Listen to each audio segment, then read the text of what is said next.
Bienvenue dans cette vidéo, je vais répondre à la question de l'une d'entre vous. Mon fils a 8 ans, il négocie en permanence pour tout. Je cède souvent pour avoir la paix et quand c'est non négociable pour moi, l'hygiène, la sécurité, la violence envers sa sœur, je deviens intraitable. Pourtant, ça finit en rapport de force, en discussion sans fin et le pire, c'est qu'il peut m'en vouloir pendant des jours. Ça me détruit. Comment changer la dynamique et apaiser le lien? Si tu as un enfant qui est un grand négociateur en herbe et que ça t'épuise, reste avec moi parce que je vais expliquer en détail ce qui se joue. Je vais donner un plan d'action concret pour renverser la vapeur. À tout de suite.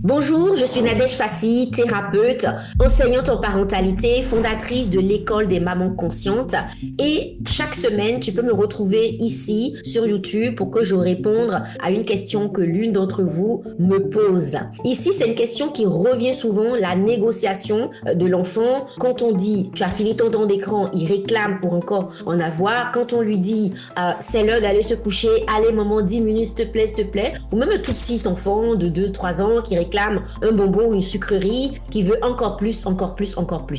C'est certainement usant pour le parent et on se retrouve parfois impuissant parce que parfois on a envie de dire oui, hein, maman elle dit clairement, parfois je cède pour avoir la paix, mais quand ça touche la négociation, quand ça touche les non négociables pour moi, sécurité, violence et hygiène, je deviens intraitable.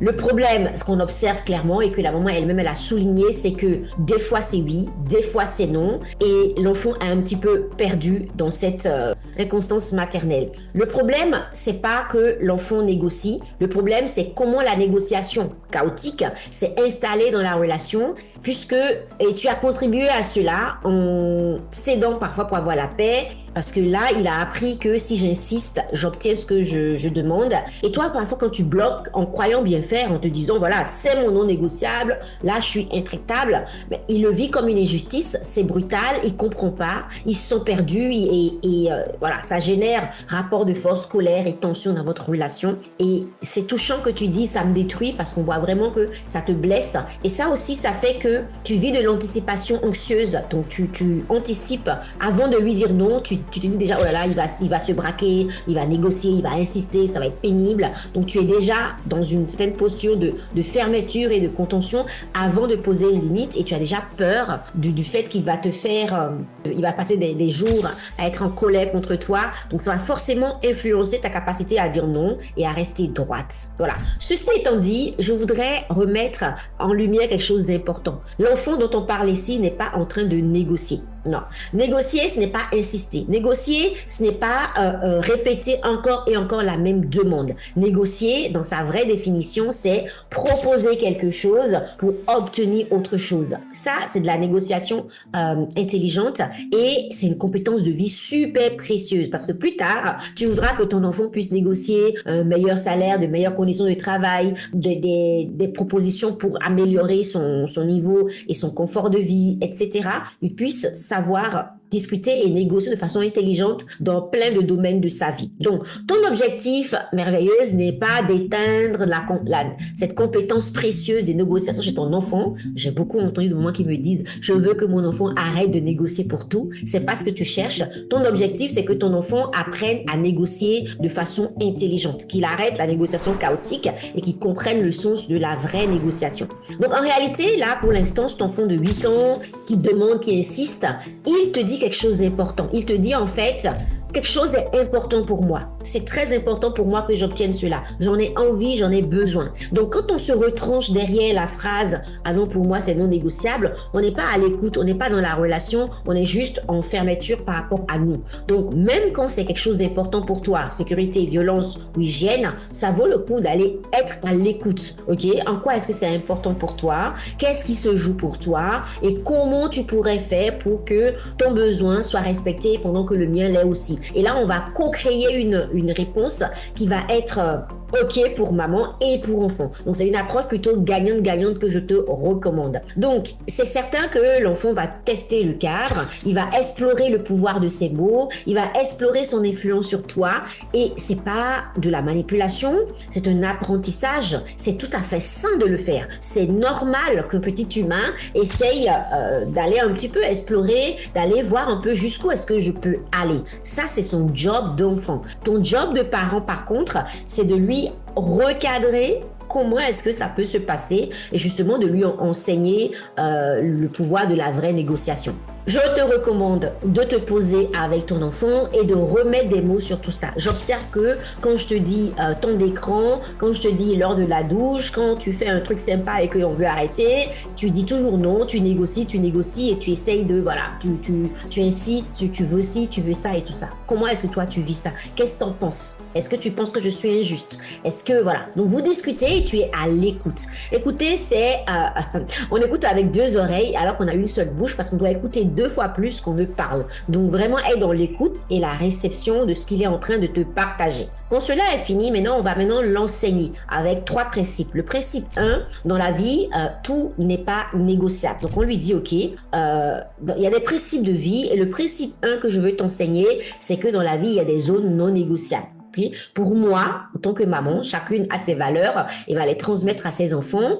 Dans le cas de cette maman-ci, elle dit l'hygiène, pour moi, la sécurité, la violence envers ta sœur, peut-être l'école, les devoirs, peut-être le respect, peut-être, etc. Ça, c'est des non négociables assez universels aux parents. Donc là, je lui dis, les règles par rapport à ça sont non négociables. Donc l'hygiène, la sécurité, etc. Là, tu ne peux pas céder parce que pour moi, c'est très important. Par contre, là où tu as du pouvoir, mon enfant, c'est comment tu vas traverser la règle. Là, on peut négocier. Donc, par exemple, si je te dis à 19h, on se brosse les dents, tu peux penser que, voilà, pour moi, c'est 19h qui est non négociable. Mais non, pour moi, ce qui est non négociable, c'est le brossage des dents. Donc, on peut négocier peut-être sur l'horaire, on peut négocier peut-être sur est-ce que tu le fais en chanson, est-ce que tu le fais avant ou après avoir mis ton pyjama. Donc, il y a des espaces où tu as du lest, mais de toute façon, les dents seront brossées. Parfois, c'est assez subtil ce qui se passe. Donc, quand un enfant est en train d'insister pour avoir quelque chose, on va plutôt aller chercher un outil comme oui, mais comment? Mon truc à moi, ma résistance, mon non négociable est sur tel truc. Ici, par exemple, quand je prenais l'exemple de la brosse à dents, on peut aller très très loin. On peut dire par exemple, ok, mais tu peux te brosser les dents dans le salon, dans la cuisine ou dans la salle de bain. Donc il y a du lest en fait, et c'est important de montrer ça à l'enfant parce que parfois il y a des enfants qui ont besoin de pouvoir. Il a besoin de sentir qu'il a du contrôle un petit peu, qu'il a du pouvoir sur sa vie et sur ce qu'il doit accomplir. Donc, on repose les non négociables avec son enfant, on en discute et on lui montre que la sécurité, on peut être assez factuel par rapport à la sécurité. Qu'est-ce que ça implique pour nous? La violence envers sa sœur, on va être aussi hyper factuel sur ce qui est ok, ce qui n'est pas ok. Par exemple, qu'est-ce qu'il peut faire quand sa sœur vient lui prendre ses affaires? Comment est-ce qu'il réagit? Parce que pour pouvoir interdire quelque chose, on doit lui proposer une alternative. Et là, c'est de nouveau de la négociation que nous, on fait envers lui. Donc, on repose le cadre sur les 3 points importants pour la maman. Ici, c'était la violence, la sécurité et l'hygiène. Elle redit qu'est-ce qui est vraiment non négociable. Peut-être que c'est une douche tous les jours, peut-être que c'est une douche tous les 2 jours, mais ça doit être clair. Et dans cette clarté-là, on peut aller négocier. Donc, j'ai besoin que tu prennes ta douche tous les 2 jours. Peut-être qu'un enfant intelligent va dire, maman, si je dois prendre ma douche tous les 2 jours, peut-être. Donc, ça fait sur 7 jours, ça fait 4 douches ou 3 douches. Et c'est très intéressant de voir un enfant intelligent qui essaye d'aller un peu jouer avec ça. et peut-être qu'il voudra dire, est-ce que si je prends pas ma douche ce soir, est-ce que je peux le prendre demain matin? Donc, on négocie pas sur la douche, on négocie sur quand, comment, dans quelles conditions on peut discuter. Et donc, je recommande ici à la maman donc de se décrisper à propos du non négociable et surtout du mot négociation, parce que le principe 2 que je veux t'enseigner ici, c'est la vraie négociation. Donc, on va enseigner à l'enfant que dans une négociation, les deux offrent quelque chose. Donc, quand un enfant dit je veux encore 10 minutes, je ferai mes devoirs demain, ça, c'est pas une négociation. Ça, c'est une demande unilatérale. Une vraie négociation, c'est tu veux quelque chose, qu'est-ce que tu offres en retour? Donc, on sort du donne-moi pour entrer dans je réfléchis, je propose et j'assume. Donc, l'enfant, donc on lui enseigne ça à l'enfant quand je reviens à ce cadre de la douche, par exemple, on dit voilà, maman dit non. Chez nous, dans notre famille, c'est tous les jours, on prend sa douche. Et l'enfant qui dit mais maman, est-ce que je peux prendre ma douche demain? Je te promets, je sais pas quoi. Non, c'est très important pour moi que tu prennes ta douche aujourd'hui. Peut-être que tu peux la prendre avant ou après le repas. Avant ou après, juste après être rentré de l'école, peut-être c'est plus confortable pour toi, ou après en dernier geste avant d'aller au lit. Ça, sur ces espaces-là, tu as du pouvoir. Qu'est-ce que tu donnes en retour pour que je t'autorise à changer la donne? C'est très important. Donc l'enfant dit, si par exemple la maman dans sa tête, elle se disait, chez nous à la maison, à 20h, tu prends ta douche et puis tu vas au lit, et que l'enfant vraiment, on sent qu'à 20h, c'est un peu compliqué pour lui parce que la séparation, il y a la séparation, puis il y a la douche, il y a tout ça, c'est beaucoup. Peut-être qu'en rentrant de l'école, après son activité physique, s'il en a, il peut dire, voilà, avant le repas du soir, je vais à la douche. Donc, on peut lui dire, écoute, si tu prends ta douche avant le repas pour toi, on pourrait peut-être, dans l'ordre de la transition du coucher, passer un temps ensemble, faire quelque chose de précieux, etc. Donc, maman peut négocier avec son enfant avec une proposition, et l'enfant peut négocier aussi en disant, allez, maman, s'il te plaît, je vais faire ceci, si je peux prendre ma douche à tel moment. Donc voilà, ça c'est une vraie négociation. Le principe 3 que tu vas enseigner à ton enfant, c'est que sa part vient avant ce qu'il veut. Mais oui, les promesses pour demain, très souvent, ce sont des promesses pour éviter la frustration. Donc, ce n'est pas laisse-moi regarder mon écran, je ferai mes devoirs demain. Non, je fais mes devoirs. Moi, si je finis mes devoirs maintenant, est-ce que je peux avoir mon temps d'écran? Donc, c'est vraiment, si tu veux 10 minutes de plus, qu'est-ce que tu proposes de faire maintenant? Donc, quand ton enfant viendra avec toi, allez, maman, s'il te plaît, je peux avoir 10 minutes de plus. Qu'est-ce que tu vas me donner pour avoir ces 10 minutes? Qu'est-ce que tu proposes? Comment tu pourrais me donner envie de te dire oui? Propose-moi quelque chose. Je suis à l'écoute. Moi, j'aime beaucoup, principe 4, remplacer les promesses par des mini-contrats. Donc, quand la demande est importante, on arrête les discussions sans fin. On utilise des mini-contrats très simples. Je m'engage à faire telle action avant ou pour obtenir telle chose. C'est simple, c'est clair, c'est factuel. C'est vraiment pour des choses hyper importantes. Et si je ne respecte pas, on prévoit une conséquence claire si le contrat n'est pas respecté. Ça évite les explosions émotionnelles, les ruminations de ton côté comme du sien. Ça évite la colère. Donc, remplacer vraiment les promesses par des mini-contrats pour des choses importantes. Je voulais rajouter un principe 5 pour moi qui est, si tu proposes toujours les deals à sa place, ce n'est plus sa négociation, c'est la tienne. Donc, de temps en temps, surtout pour des jeunes enfants, on peut proposer les deals, mais je recommande vraiment que pour des grands enfants, on pourrait utiliser des phrases comme « Tu pourrais peut-être me convaincre, tu feras quoi en retour ?» Par exemple, c'est « Maman, s'il te plaît, est-ce que je peux aller chez mon copain Mathis demain après-midi ?» Ok, peut-être. Qu'est-ce que tu feras en retour? Comment vas-tu me donner peut-être envie de t'offrir ce truc que tu demandes? Maman, s'il te plaît, achète-moi ceci. Ok, ouais, c'est assez intéressant. Qu'est-ce qui t'intéresse là-dedans? Comment tu pourrais me convaincre de te l'offrir?